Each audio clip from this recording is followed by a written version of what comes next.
Let's start with Atlantis. Is that going back far enough for you? Okay. If any of you heard Klaus Donna's wonderful presentation, he very graphically showed that there are just all of these amazing artifacts and pieces from all around the world, pyramids all around the world. In the far distant past, prehistory, there was a worldwide, highly advanced civilization. But something happened. They either had a war, they had, launched nuclear weapons, and there is evidence for that in the Hindu Vedas and in the Sumerian tablets. They talk about weapons that could destroy whole cities. If you're heavy into the Bible, think Sodom and Gomorrah. Boom, they're gone. Lot, by the way, we're told in the Bible that, they were going over the hill and his wife stopped and stood and looked back and she was turned into a pillar of salt. Well, I have talked to Bible scholars and they tell me that the word in ancient Hebrew that they get pillar of salt from actually also means dust, or powder. So in other words, she was vaporized. And apparently the rest of the people had gone down the hill and they survived, just as we hear of accounts from Hiroshima where two people are standing in the street and the bomb goes off and one of them is vaporized and the other is behind a building and they survive. So we have all of these tantalizing bits of evidence that there was some sort of cataclysm, perhaps a war, and certainly great earth changes, and this worldwide civilization crumbled and fell into ruin, and we are only now picking through these thousands of years worth of history, and we come up with a little of this and a little of that. This, of course, creates great controversy among all of the archaeologists and the experts because think of the arguments over where was Atlantis. Some say, well, it was an island in the middle of the Atlantic. Some people say it was on an aircraft going way over our heads. Some people say it was Antarctica before a pole shift, and some argue that it was the island of Santorini. Others argue that it was the island of Cyprus, and personally I think they were all right. It's all of that. This was worldwide. So this started it, and of course today we think that we're the apex of civilization. No, we are just now pulling ourselves out of the dark ages and out of the primitive conditions that resulted after this great cataclysm. But something came out of that. Manly P. Hall was a very high-ranking Mason, an occultist, and he's written a number of books, but as he himself said, that in the remote past the gods walked with men and they chose from among the sons of men the wisest and the truest, blah blah, and these illumined ones founded what we now know as the ancient mysteries. So in other words, some of the knowledge that had been passed along from this ancient civilization, wherever it came from, ended up in the ancient mystery schools in Egypt. Obviously, too, all roads lead to Sumer because that actually was the world's first recorded highly technological civilization. And of course, it was located in the Fertile Crescent in what is now modern-day Iraq, the one place you and I can't just go travel to. I'm not sure that's just coincidence. And the Sumerians obviously had great advanced knowledge because on this stele you can see that they not only have depicted our solar system, but the planets in proper proportion. Uranus was not known to man until it was discovered in 1781, Neptune in 1846, and poor little Pluto was not discovered until 1930. And of course I say poor little Pluto because now he's no longer a planet. He's just a Disney character. We know about this because of the Sumerian tablets. This is the cuneiform. They'd take a stylus and they'd etch it into wet clay and make their characters, and then they'd bake it. So it's stone. and it has lasted for thousands of years. Interesting, there's about 500,000 known in existence, and only 20% have been translated. So if any of you younger people are out there and you want to know, wondering what to do with your life, I'd say learn Sumerian. Let's get the rest of those things translated, because maybe we can find out what's going on. And these tablets, of course, predate the Bible by about 4,000 years. And what do they tell us? They tell, and more than once, more than one place, they tell us that 432,000 years before the Great Flood, the Anunnaki came from Nibiru through the Great Bracelet, which they figure is the asteroid belt, and they landed in the Persian Gulf. Anunnaki being literally translated as those who came from the heavens and landed on the earth. And they began to colonize, and they began to search for gold. Now, why were they after gold? Well, many reasons, but one of the key things seems to be that they were looking for gold to repair their homeworld's atmosphere. And this is not at all far-fetched, because Dr. Edward Teller and several other reputable scientists have long argued that to repair the ozone holes in our atmosphere, it would be great to put pulverized particles of gold in the upper atmosphere, which it's very conductive, and it would provide a heat shield, and it would, ultraviolet rays would bounce off of it, and it would hold down the global warming that is we see evidence of taking place right now today. So originally, they were trying to extract gold from the Persian Gulf out of water, but that was a very slow, tedious process, and you didn't get a whole lot of gold out of it. So before long, they finally realized they could mine for gold, but then they had a problem, because here's these astronauts, and they come here, and they want to, and the next thing you know, they end up being gold miners. Well, you know, that's hot, hard work, and they weren't happy with that. So there were some strikes, there was some conflict going on, and there was a big argument in the Council of the Anunnaki about what are we going to do about this. And of course, there were always the right-wingers who said, well, you know, just let's kill the revolutionaries and the strikers, but others took a more calm view, and their science officer, Enki, says, well, you know, wait a minute, I've got this laboratory in the Abzug, which has been translated as Africa, and he said, I've been working with these earth primitives, and he said, I think that I can tweak with their DNA, and we can improve the breed a little bit, and we can have a worker race and let them do all the gold mining. And most of them said, hey, that's a good idea. Interestingly enough, they had the same ethical arguments that we have today about gene splicing, cloning. They said, wait a minute, it's not our role to play God. We shouldn't be creating anything. And Enki said, no, you're right, I'm with you, but we're not creating anything. We're simply improving the breed, just like we do, right? Dogs, cats, animals, eugenics. We want to improve the breed. So they improved the breed, and they even explained how it was done. They took the egg of an earth primitive, and they fertilized it with the sperm of an Anunnaki male, then implanted that in the uterus of an Anunnaki female who carried it to term, and then via cesarean section gave birth to what they call the Adama, or the Adam. The first earthling, a hybrid. Now, you have to understand, though, that this wasn't just that quick a deal. They didn't just create a hybrid and there we were. Actually, it took place over thousands of years, and the first Adama was like a mule. It was a hybrid. It could not reproduce. All right, but they kept tinkering with it until they finally got Cro-Magnon, or modern man, which could reproduce. And by the way, this explains why they've never been able to find the missing link, because there is no missing link.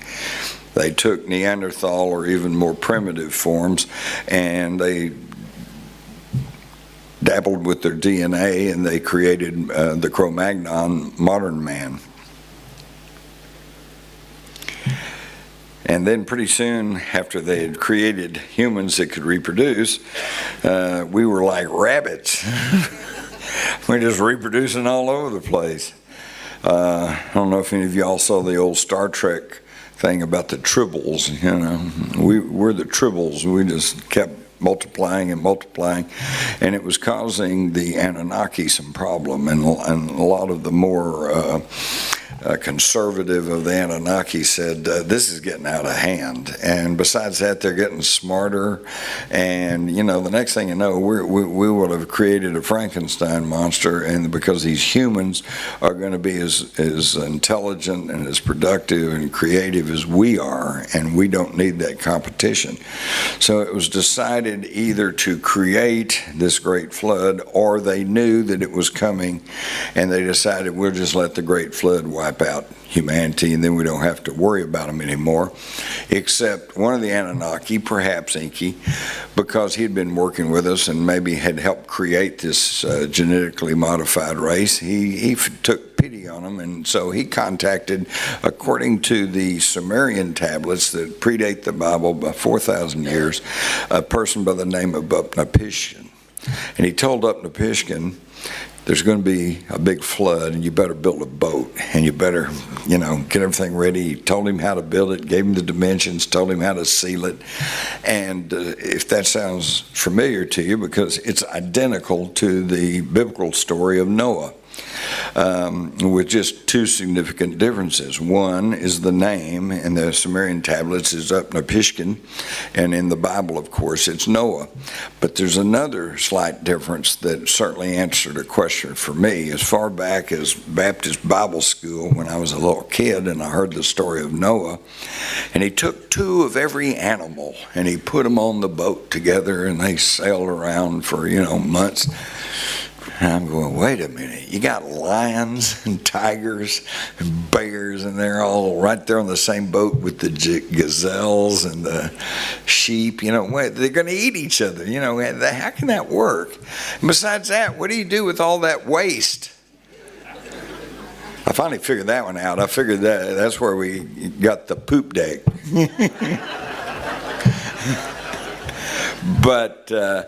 But then you read the Sumerian tablets, and all of a sudden it comes clear. They've already talked about genetically modifying the race and gene splicing and, in vitro fertilization, so they knew this stuff. So in the Sumerian tablets, Upnapishtim is told to take the seed of every living thing. Oops, now instead of a boatload of animals, you got a little closet with vials of DNA that they're able to use to repopulate the world after the Great Flood. Interesting, huh? And yet, after the Great Flood and after all this devastation, and the humans again begin to evolve and work on the thing. And by the way, I was studying some scientific papers about the advent of farming, agriculture. Now, you would expect that, and for one thing, as you might expect, agriculture began over in the Mesopotamia area, northern Iraq, southern Turkey, right at the area where Mount Ararat is. And according to both the Bible and the Sumerian tablets, the ship landed on Mount Ararat. And the gods, the Anunnaki, came back, and they said, oh, well, we didn't kill them all off, but at least there's just a handful of them, so we'll take care of them. And so they began to teach them civilization. Everything we know today, the the calendar, the legal system, agriculture, it all stems from the Sumerians.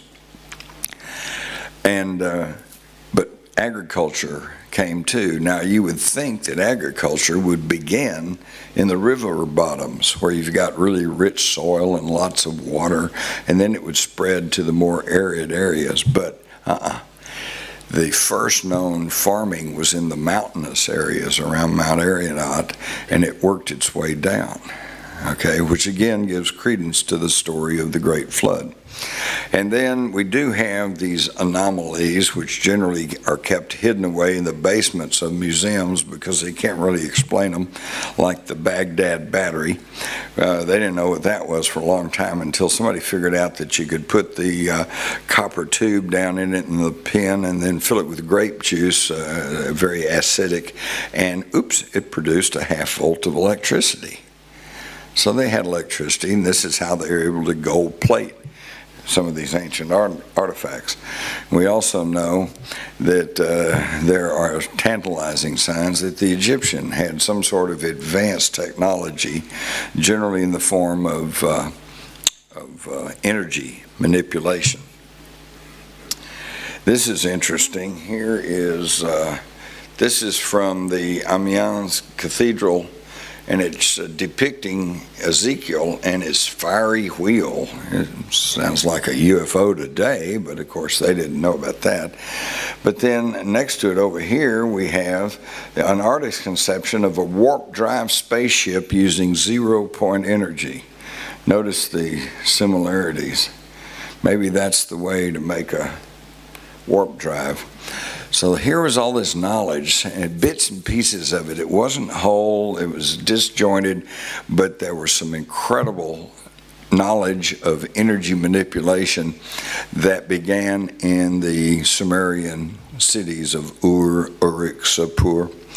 And what happened to it? Well, we had a fella whose most of the Sumerian major cities were named after him or his relatives, so he was not just some schnook. He was a Sumerian royal. He was a person of very high rank, and he made his way from Samaria down into Egypt. And of course, that was the patriarch of both the Hebrews and the Palestinians and the Arabs, the biblical Abraham. And Abraham, as you can learn from the Bible, came from Chaldea, which was simply an ancient term for Mesopotamia. So he was not a Jew, he was not an Arab, he was a Sumerian. And he had the knowledge, and he brought it into Egypt. And before long, what happened? The Egyptian civilization just appears. And if any of you know your Egyptology, you realize that the older dynasties were more sophisticated, more technologically advanced than the later dynasties, because in other words, it devolved rather than evolved. In fact, they keep us off balance, because in school you learn about the Sumerians and the Egyptians and the Akkadians and the Babylonians and the Assyrians and the Phoenicians, and we think these are all separate civilizations that waxed and waned over there in the near Middle East. Folks, they were all stages of the de-evolution of the great Sumerian civilization, and yet bits and pieces of the knowledge continued. Which leads us to a very interesting question about, was Moses actually Akhenaten? We all know the story of Moses, that he was hidden away as a baby because the Pharaoh said he was going to kill the eldest son and newborns of all the Hebrew slaves. And that doesn't make any sense on the face of it, because the slaves were considered property. You know, do you go and bash up your new car? No. If you have a herd of cows, do you kill off all the calves? No. It's just never made any sense to me. But then we were told to keep him from being killed. Little baby Moses is placed in a basket of bulrushes. He's floated down the river to relatives, and they raised him. But he was educated as a high-ranking Egyptian. And it was through his Hebrew slave foster family that he was imbued with the idea of monotheism, the one true God. But then let's look at the Egyptians. The Egyptians tell us about Akhenaten, who originally was Amenhotep IV. Amenhotep III was a vicious, bad pharaoh, and he did not want anybody threatening his throne. So he said if there was any male child born to one of his wives, that child was to be put to death. Ooh, that makes a lot more sense, doesn't it? Okay, you only kill one kid, not all these kids. Well, his wife Tari, who was one of his wives, gave birth to a young son who had been in line to become Amenhotep IV, and under his decree, then he was scheduled to be killed. And she didn't want her child killed, so she put him in a basket of bulrushes, sealed it, floated down the river to their slaves, the Hebrews, who raised this boy from a child. Same story. And now you can see why he was educated as a high Egyptian, because he was a pharaoh. And when Amenhotep III died, Amenhotep IV took charge, immediately changed his name to Akhenaten, the worshiper of the one true God, and he began to shut down all of the temples and reduce the priesthood, and you can imagine, how well they took that. And but he was a pharaoh. He was a god. You couldn't kill him, but you could exile him. So they told him to get out, and they told him, but you can take, whoever you want to with you. So of course he took the foster family that raised him, not his birth family, which were the Hebrew slaves, and they took their relatives, and so all the Hebrews started leaving out of Egypt. So Akhenaten told him, changed his name to, he didn't change his name, but he became known as Moses, because Moses is a term that means the pretender to the throne. So it's not a name, it's a title. And so Moses told the Hebrews, we're leaving, take anything that you need, meaning take food, clothing, take your private possessions. But they took this as a license to steal, and they took everything wasn't nailed down, particularly a lot of gold and silver. And of course then we know the story of how they went off into the wilderness, and 40 years they traveled around through the wilderness and defeated one city-state after another one. And every time they defeat one of these city-states, they did what was the tenure of the time, which was to take everything as war booty. Took slaves, took gold, silver, anything that wasn't nailed down, they'd take it. Well, after 40 years of this, they had accumulated a vast treasure, not only of gold and silver and precious stones, but also of knowledge. Some of the steels and writings, tablets that had all of this ancient knowledge. And some of this knowledge included the knowledge of the Egyptians about the mafus, or the manna, or the white powder of gold that they would present to the pharaohs on his 7 steps to the afterlife. And at each step he would stop, hold the conical bread, as it was called, and say, what is it? Because they weren't sure what it was, but they knew it had some miraculous properties. So they also, Moses, who was educated in the ancient mystery schools of Egypt, knew how to produce the white powder. And so in the wilderness, when the question was, how am I going to feed all these Hebrews that were carrying around, they would wake up in the morning and there'd be a white powder lying around on the ground. And they would say, what is it? And in ancient Hebrew, what is it? The word is manna. It was the manna from heaven, because they just found it on the ground. They figured it must have fallen out of the sky. And they'd take this powder and they'd put it in little cakes, and they'd bake it and they'd eat it. And that was the manna from heaven. But now we know, with the discovery of ORE, orbitally rearranged monatomic elements, that within the food we eat, and water we drink, there are minute, tiny, single atom elements of gold, silver, copper, cobalt, nickel, and platinum metals. And this is necessary to maintain our health and well-being.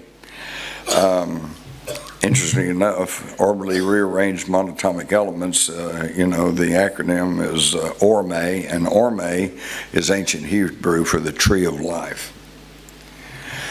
Now, in the 1950s, we had a pretty primitive idea of the atom. You got a nucleus, and you got the electrons flying around it.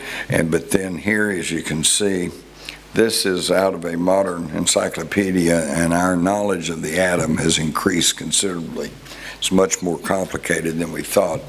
But the key thing to remember is that in an atom, you got the little nucleus and you've got the electrons that go around it. And other than that, it's like 98% empty space. So when you've got something solid like the chair you're sitting on, or this table, we think, oh, that's a good solid material object, but as we really know, it's nothing but a whole bunch of atoms crammed together, and it's mostly empty space. And that, therefore, if we could get our frequencies in alignment with the frequencies of the atoms of this table, theoretically, you could put your hand right through the table. And maybe this explains why the ETs walk through walls and do all kinds of weird things, because it's all part of this ancient technology, which we are now using to build the new fuel cell technology. And they're finding very strange things about it because, for example, elements mounted in charcoal placed on the fuel cell show no trace of rhodium, and yet it acts as only rhodium can. So there is a change going on at the molecular structure. And we are just now beginning to get into this, and the public hardly knows anything about this. But here's some of the scientific papers talking about the deformation of the nucleus, which changes the material object. Interestingly enough, subjected to certain energy fields, the nucleus will elongate and change into kind of this dumbbell shape. And I thought this was really interesting because it pretty much matches the ancient symbol for infinity. So we're talking about the basic building blocks of the universe. Interestingly enough, they found that they could take single atom elements of gold, and through a smelting process, a heating process, it can be reduced to a fine white powder. And when you put the powder in a scale, the scale weighs 4% less than it did before you put the powder in it. It's got anti-gravity properties, which, as you'll see, may answer some things. Because now we're talking the basic building blocks of the universe, subatomic elements. All right. And Moses knew about this, and he was feeding them the white powder of gold as manna. But he goes up on the mountaintop and he gets the 10 Commandments, and when he comes back, he finds out that the Hebrews have, knowing that there's something very magical and mystical about gold, has melted it all down into a golden calf, and they're worshiping it. And that really makes Moses mad, so he throws the tablets down and crashes them. And I don't know, maybe you hadn't read your Bible lately, but I always thought this was kind of funny. The first time he went to the mountain, God wrote out the 10 Commandments. So he brings them back to the people. They're worshiping this golden calf, so he throws them down and breaks them, and he has to go back to the mountain and say, God, I kind of broke your commandments. Could you write me some more? And God says, no, I'm not going to write you no. And so you just do it for, you can just make your own copy. So the 10 Commandments we have are not the original that God wrote. We're getting what Moses remembered. See, I think he said, honor your mother and father, and so that's interesting. But what's more interesting is we read in Exodus that he threw the tables out of his hand, he broke them at the foot of the mountain, and he took the calf which they had made, burnt it with fire, ground it to a powder, and made the people of Israel drink it. Now, obviously, he's not talking about molded gold, because molten gold, that would kill you if you tried to drink it. No, he gave them the white powder of gold to increase their intelligence and to make them more healthy, wealthy, and wise. And where'd he get it? In 1914, on Mount Horeb in the southern Sinai, which is also known and traditionally as the Mountain of Moses, Sir William Petrie found this, what he described as an ancient Egyptian temple. But within the temple was smelting operations. And in his writings, he tells how that when they lifted up the flagstones, what was under there? a fine white powder. This is where Moses was making the white powder of gold, the manna to feed his multitudes. But of course, Petrie in 1914, he had no idea what that was. They just left it open and the wind blew it all away. But we can see the trace of this ancient knowledge of energy manipulation coming all the way up through Moses. Now, after 40 years in the desert of collecting treasure, more booty, more knowledge, they finally got tired of schlepping it through the desert, and they decided, okay, we're going to build a temple and we're going to put it all in there. So they, of course, built Solomon's temple. And interestingly enough, Solomon's temple was an exact carbon copy of a Sumerian temple dedicated to their god Ninurta, and which had been constructed more than 1,000 years before Solomon's temple. Nothing new under the sun. They're just following the ancient knowledge.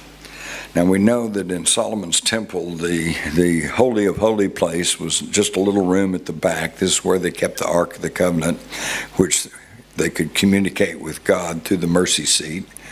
And then they had this huge big barn light outfit. Well, what was that for? That was to store this immense treasure of gold, silver, precious stones, and more importantly, scrolls, tablets, seals with ancient knowledge on it. So what happened to this fabulous treasure? Well, the Romans came to Palestine and said, we're going to take over, and if you want to fight us, we'll fight you, but we'll whip you, and then we'll really, it'll be terrible. Or you can just yield to Rome, and we'll let you have your own king, and you can run your own affairs, and all you have to do is pay tribute to Rome. So the Hebrews and Israelites say, oh, okay, that sounds pretty good, we'll do that. But by 66 AD, they were chafing under the Roman rule, and they finally broke out into open revolution, and they revolted against the Romans.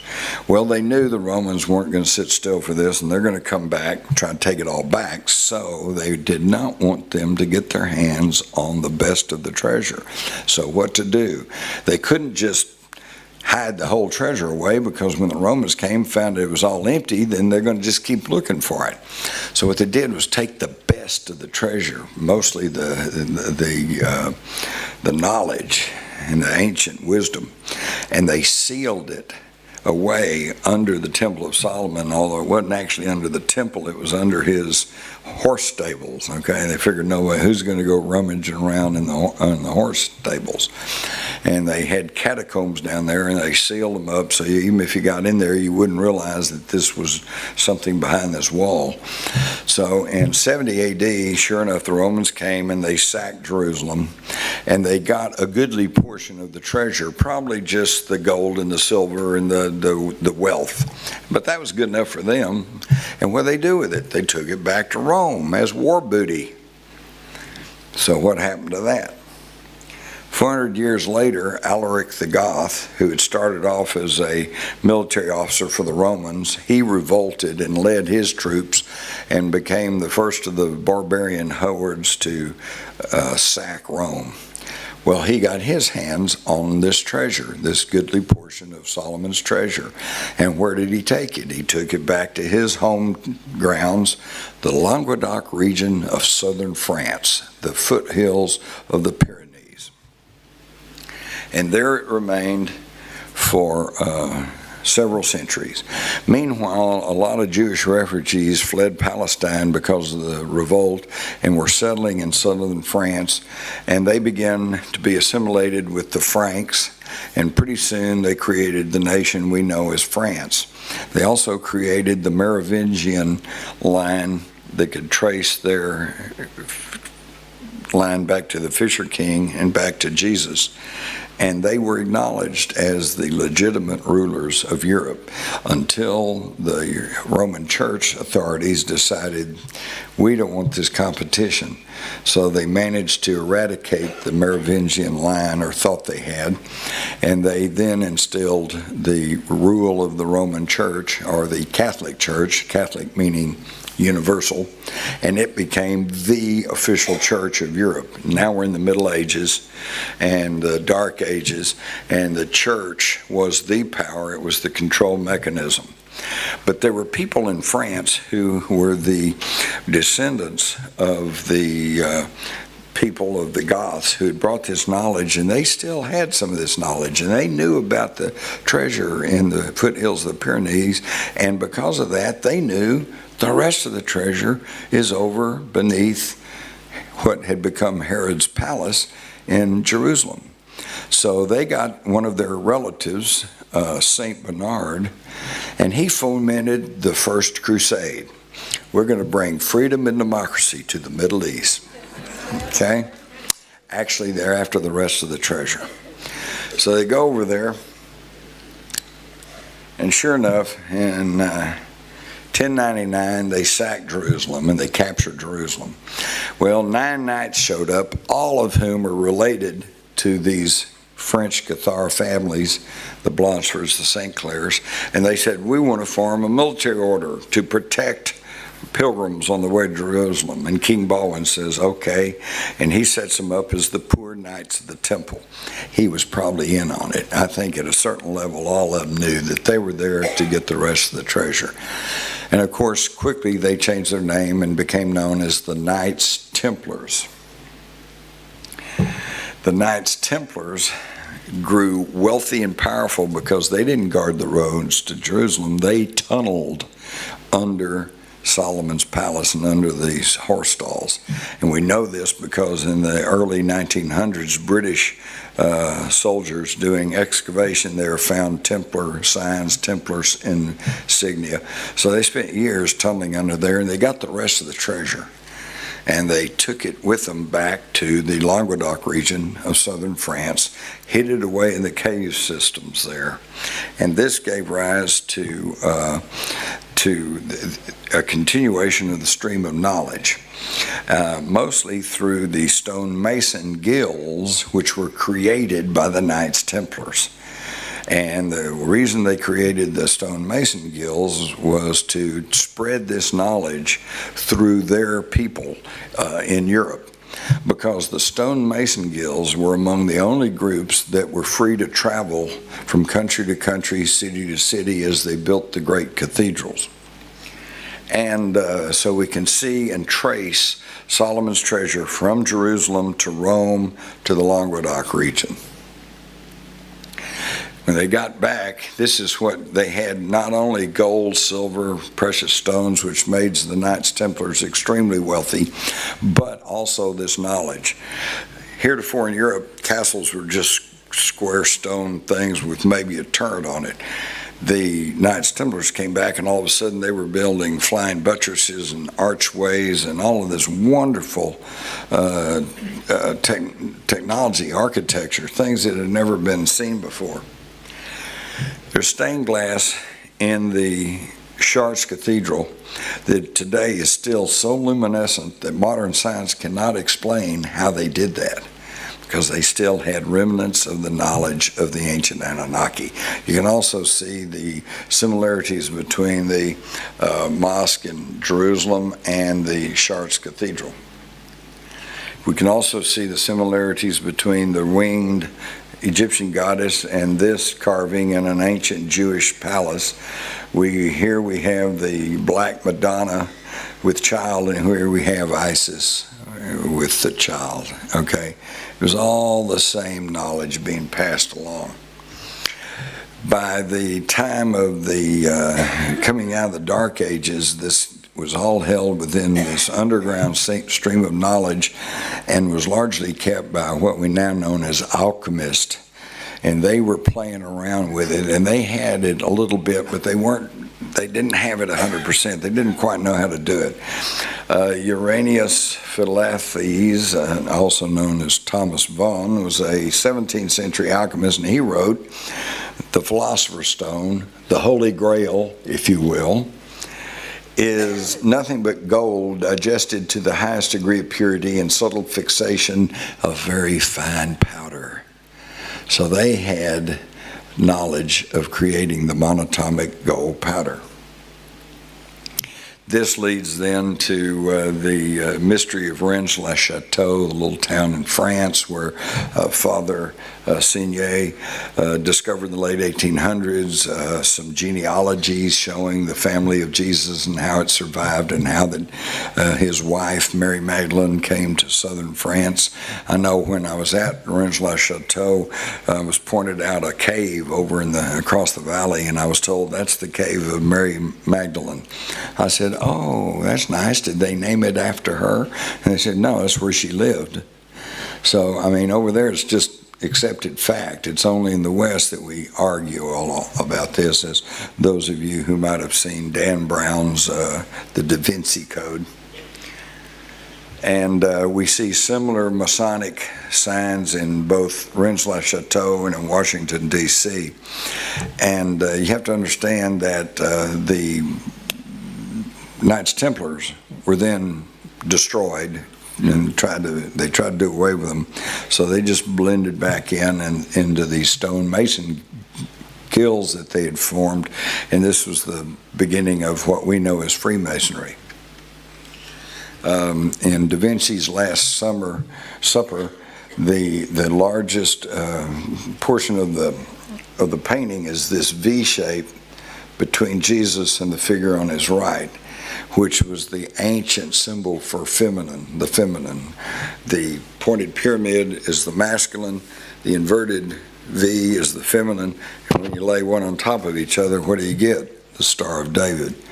But I blew this up because to me, this is obviously a woman. Look at how her dainty hands are clasped, and look at the features. And of course, this caused a big stir among the hard-nosed Christians at the time that the Da Vinci Code came out. But I think I can pretty well put all this to rest. Here are three other depictions of the Last Summer. One, a 13th century German painting, one from Jean Vercoix painting, and then Albrecht Dürer did this one, and in all three shows Jesus with a woman. And it was Mary Magdalene and his brother James who continued the teachings of Christ after the crucifixion. And it was Paul, the newly formed Christian, who they called an apostate and ran him out of Jerusalem. So he had to go wander up through Asia Minor and through Turkey, and finally made his way to Rome. And then he finally got in with some of the Roman authorities, and they found out that he didn't like women very much. He thought they didn't belong in the church, and he had a very narrow and structured view of Christianity. So they decided he's okay. And that is where the Roman version of Christianity really got started. Also, at the Rennes-le-Château area, if you connect various sacred sites there, it forms a giant pentagram, and they said this was an ancient temple to Isis. Nicholas Poussin tried to tell us that the Ark of the Covenant still played a big role, even long after the crucifixion, by including them in his paintings. And we also have a Knights Templars painting from 1147, which shows the Ark of the Covenant. And even today, the George Washington Masonic National Memorial, we see a replica of the Ark of the Covenant. So the Ark of the Covenant played a very big role in their knowledge. And why was that? Well, because in the Bible it gives a very detailed description of the Ark of the Covenant. It was arcaded wood plated with pure gold, and it gives the dimensions, and it was 3.5 inches thick of pure gold. Well, this is estimated to weigh 2,714 pounds, and yet we see these pictures where they got 4 guys, maybe 6, and they're just carrying it along.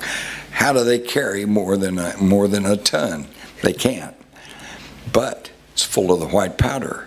What did I tell you about the white powder? 44% less weight. So in other words, they weren't carrying the Ark of the Covenant, they were guiding it as it floated around the ground.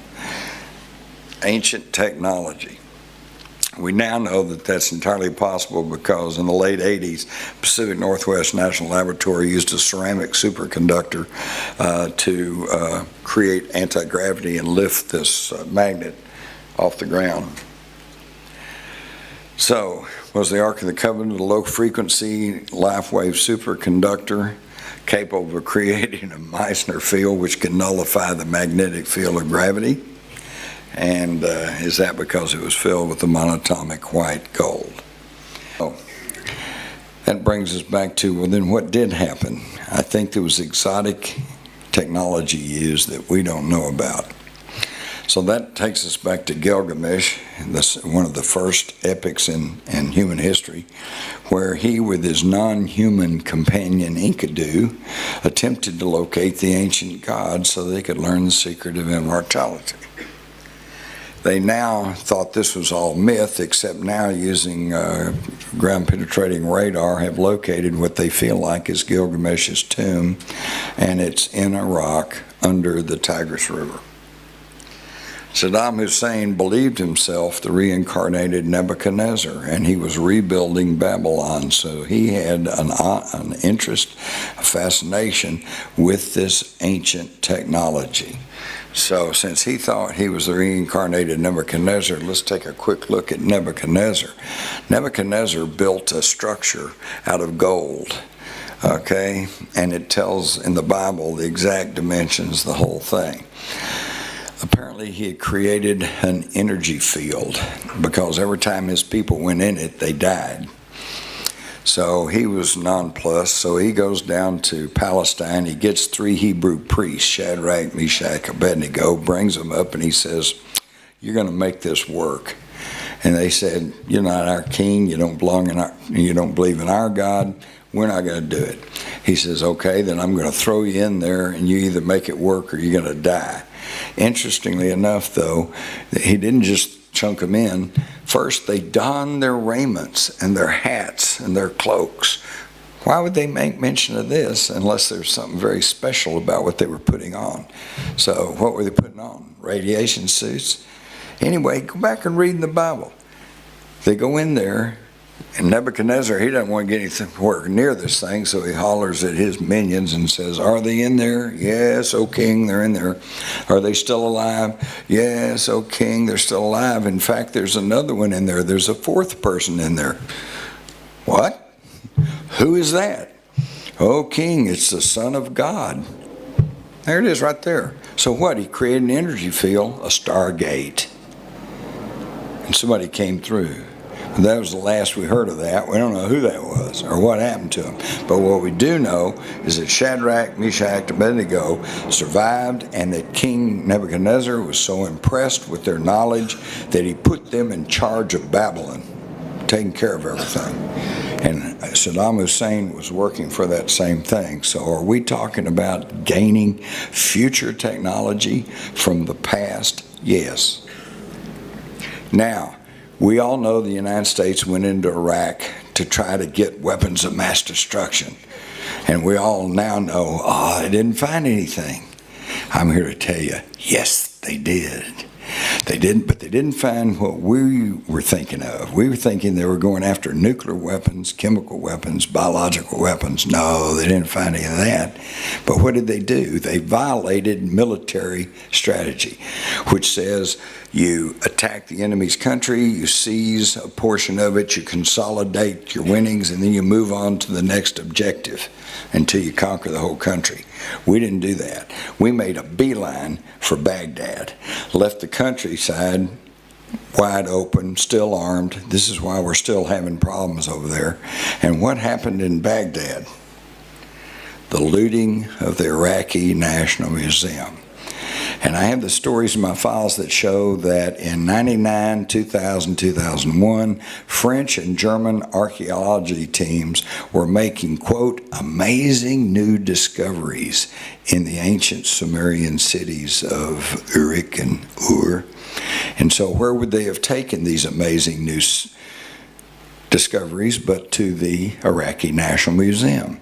And they had to be cleaned up, they had to be cataloged, so they were in the basement. They were not yet ready for display.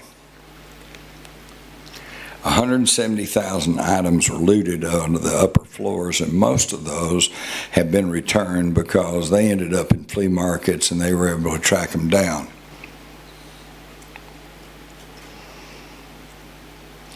Oh, but we did guard the oil embassy, the oil ministry, and the Pentagon had promised museum directors around the world that we would protect the Iraqi National Museum, but we didn't. Colonel Matthew Bagdano says it was assigned by General Tommy Franks to investigate the break-in at the Iraqi Museum, and he said the basement is what we've been calling an inside job. I will say it forever like a mantra. It was inconceivable to me that the basement was breached and the items stolen without an intimate knowledge of the museum, and from there about 10,000 pieces were taken, and we've only recovered 650 approximately. That's what they got, the ancient weapons of mass destruction technology. So now we can see that the ancient technology, ancient knowledge has spread westward from Mesopotamia, the home of the Anunnaki. And we can trace all the way down how that knowledge has been passed down from one secret society or one group to another. And now we even see the Pope today. Here's a picture of him in 1944 as a Hitler Youth. Arnold Schwarzenegger, the governor of our largest, most populous states, his father was a Nazi Gauleiter. The Nazis are still there. And we've already talked about how that they run the countries. And they've created a new empire in the United States, a Fourth Reich, and now we've swapped National Socialism for Marxist socialism. And here's my prediction. By 2012, if we have an election, people are going to be so upset, so despondent, so angered, so beat down that they're going to go for the guy who says, give me the power and I'll straighten this up. And that's when we're going to get real National Socialism. By the way, I do have to mention this. Nothing's changed. General James L. Jones is the new National Security Advisor to Barack Obama, and in early 2009 he went to the Munich Security Conference and he says, as the most recent National Security Advisor of the United States, I take my daily orders from Dr. Kissinger. Hey, whoever voted for Kissinger? All right, so the Nazis are still in firm charge, and look at it. Here's a United States postal stamp, looks just like the old Nazi eagles. We're even now wearing the German helmets. Look at that. The American military back in the 80s, when they started going to this new German-style helmet, they nicknamed it the Fritz. Here's the U.S. Naval Barracks in Coronado Base, California. Nobody noticed this until Google Earth came along and they said, hey, look at that, man, that's a big swastika. And that, you know, are you ready for this? The Navy said, gee, we didn't know it looked like that. And I'm thinking, what, nobody looked at the blueprints? The Fourth Reich, folks, it's growing up all around us. And who is it that's trying to rule humanity through deceit and secrecy? Well, according to the ancient tablets, it was this Anunnaki, these ETs that were on the earth in ancient times. So there's only one of two possibilities. Either at some point they all left, or they all stayed, or at least a portion of them stayed behind. How do we answer that? Very simple. We look at Earth's history. If it's like we've been taught, just one slow evolutionary grind from hunter-gatherers to city-states to empires, you know, then okay, I guess they left. But that's not what we see. What we see is throughout history, things flying in the air, the Ezekiel and his fiery wheel, crop circles, UFOs, the attack of 1942 over Los Angeles, where there was a huge globe that just moving along very slowly, and they shot and shot and shot, and they couldn't bring it down. So the record speaks for itself. A portion of them are still here. Well then, who is this? So a portion of the ETs are still here, and when yet we also have the evidence that a small clique of people are trying to gain control over the world. So I see three possibilities. Either this ruling elite, the Rothschilds and the Rockefellers and the Henry Kissingers, either they are trying to contact these ancient creators, or two, they're already in contact with these ancient creators and they're being guided or controlled by them. Or 3, they are the ancient creators and they're on the planet of the apes and they're not content to be one of the apes. They want to run the planet of the apes. But there's 6 billion apes and you can't physically control 6 billion apes. So the only way you can control the planet of the apes is through secrecy, deceit, and control mechanisms like religion and money. And that is my story for you today.